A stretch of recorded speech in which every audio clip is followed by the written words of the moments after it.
नांदेड़ की बिगड़ेल यातायात सबका सिरदर्द बनी है। न वाहन धारकों में अनुशासन, न ट्रैफिक पुलिस का नियंत्रण और न ही मनपा के अतिक्रमण विभाग का कोई खास योगदान। नांदेड़ शहर की बढ़ती जनसंख्या तथा सभी प्रकार के वाहनों की जंबो संख्या के चलते नेदरलैंड की तर्ज पर शहर में बनाई गई सड़कें सिकुड़कर अब छोटी बन गई है। पैदल चलने तक के लिए सड़कों पर लोगों को कष्ट उठाना पड़ रहा है। इस पृष्ठभूमि पर मनपा आयुक्त डॉक्टर महेश कुमार डोईफोड़े ने मुथा चौक से महात्मा फुले सावित्रीबाई फुले ITI परिसर तक मुख्य सड़क का चौड़ाईकरण करने का प्राथमिक रूप से प्रयोग करने का जो निर्णय लिया है वो सचमुच कारगर साबित होगा। पिछले महीने भर से मुथा चौक से महात्मा फुले प्रतिमा ITI परिसर तक इस मार्ग से साइकिल ट्रैक्स, पेड़ों के नीचे डिजाइन किए गए पेवर्स हटाने का कार्य लगभग पूरा हो चुका है।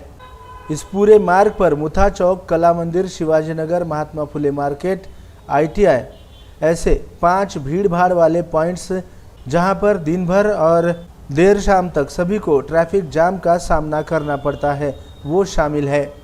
सबसे पहले इस मार्ग को नेदरलैंड पैटर्न मुक्त कर खुला करने का पहला प्रयोग आयुक्त डॉक्टर महेश कुमार डोईफोड़े ने किया है।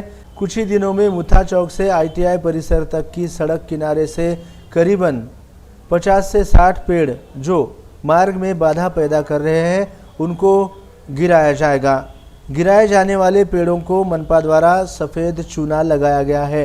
इससे सड़कें दोनों किनारों से 20 से 30 फीट चौड़ी होना अपेक्षित है।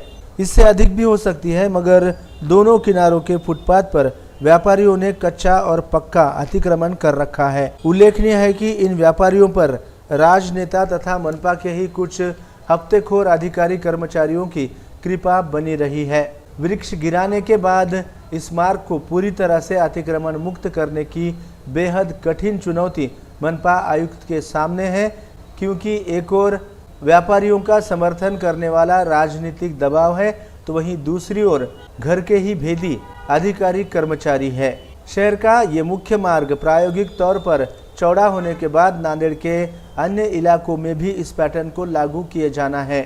फिलहाल एक अत्यावश्यक भूमिका लेने पर मनपा आयुक्त का अभिनंदन तो बनता ही है, मगर आगे आने वाले संकटों का निपटारा वे किस तरह से करते हैं ये तो आने वाला समय ही बताएगा।